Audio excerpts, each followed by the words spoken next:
Bonjour à tous et bienvenue dans cette nouvelle vidéo. Est passe, j'ai 5 cartes à cœur et un minimum de 12 points, je fais un cœur. Intervention d'un pic, de carreau. Donc de carreau c'est plutôt une enchère forte.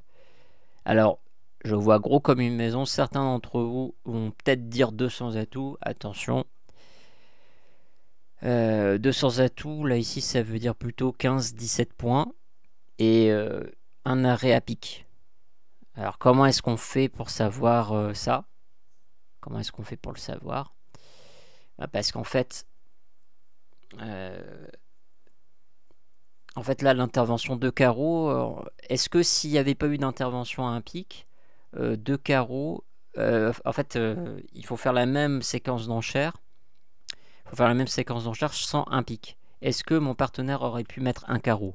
Non, parce qu'un cœur, c'est une enchère qui est plus chère. Donc il aurait quand même mis 2 carreaux.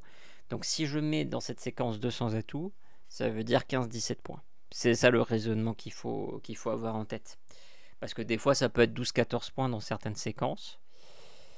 Et là, c'est en l'occurrence 15-17 points. Donc, même si j'ai le roi de pique 3ème, qui a l'air d'être un arrêt, on va certainement pas faire 200 atouts, puisque nous n'avons pas suffisamment de points.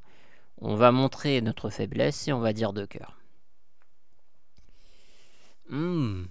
Alors, 3 cœurs. Donc ça, c'est une enchère qu'on appelle schlémisante. J'ai quand même dit que j'étais minimum, donc il veut continuer. Ça me paraît un peu moyen quand même pour continuer. Il faudrait vraiment qu'il soit hyper bien blindé avec... il peut pas avoir 4 as, enfin... peut-être 3 as, à la limite 3 as avec... Non, je vois pas vraiment le chelem mais bon, je vois pas vraiment le chelem, mais peut-être il est hyper bien blindé, alors je sais pas. Hein. Moi je pense pas, hein, mais on va faire 3 piques quand même. Je tiens la couleur pique. Donc on annonce les couleurs de façon économique. Donc je mets 3 piques, parce que j'ai un contrôle à pique.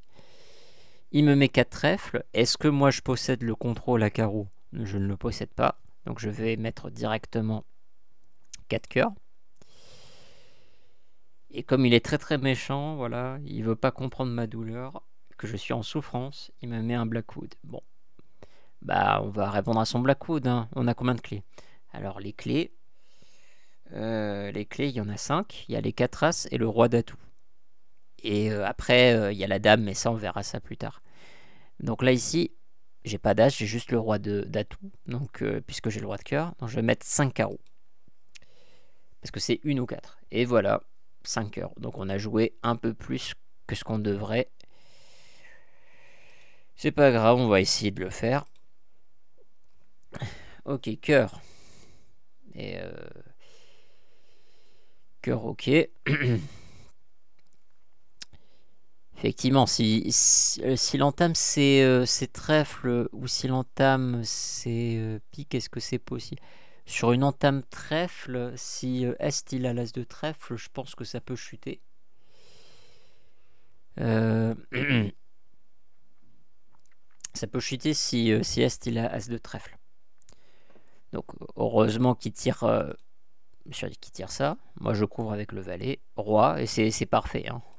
C'est parfait, on est dans une parfaite configuration pour les atouts. On a des couleurs qui vont s'affranchir vite. Alors on voit tout de suite qu'il faudra se baser au bout d'un moment sur la longueur à carreau. Donc il ne faut pas faire n'importe quoi.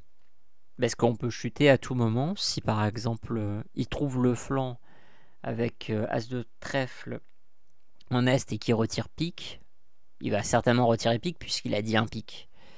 Et on se prend le roi de pique en fourchette derrière As-Dame à tous les coups. Donc il faut faire attention à ça. Et voilà, donc d'abord on va battre les atouts. Donc ils ont tous fourni. Donc moyen mémotechnique, ils ont tous fourni. En fait on en a 9, ils ont tous fourni. C'est 2-2, la distribution est 2-2. Donc ça veut dire ils n'ont plus rien. Ou bien ils ont joué 2 tours de cartes, tout le monde a fourni, ça fait 8. Plus 2 plus 3, ça fait 13. Donc on est sûr que tout va bien se passer. Alors, moi mon objectif c'est d'affranchir la couleur carreau et d'en profiter au maximum. Alors j'espère quand même que le valet va tomber. Ok, donc là ici on sait rien. On tire l'as. Ah, et voilà, découverte. Ok. Donc il est cingleton carreau, ça veut dire que le roi de carreau est derrière. Et il lui reste 2 cartes à carreau. Donc ce qu'on va faire, c'est qu'on va affranchir par la coupe cette couleur. Donc je fais roi de carreau, je me défausse d'un pic et je continue.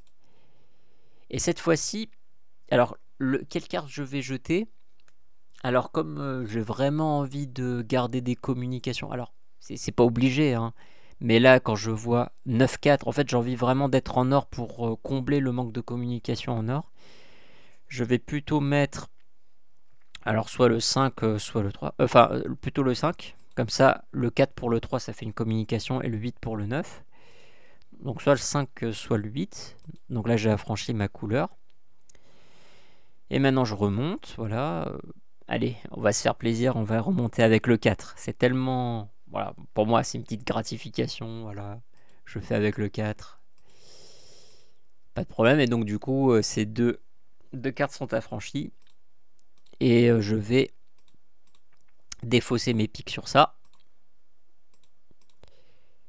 Voilà. Et voilà. Allez, on va tenter l'impasse.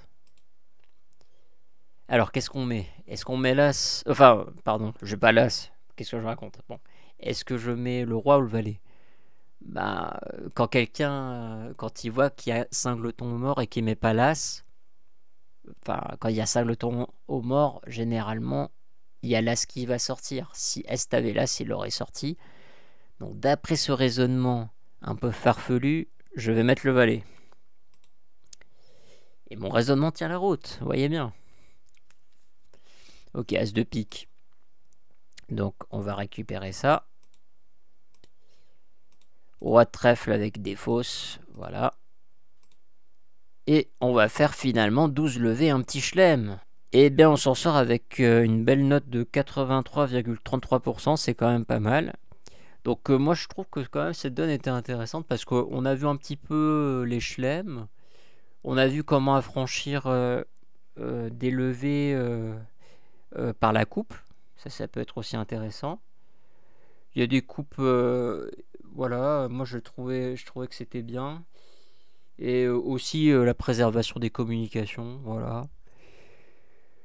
Bon, j'espère que cette vidéo vous aura plu. N'hésitez pas à vous abonner, à lâcher un commentaire. Et moi je vous dis à une prochaine fois.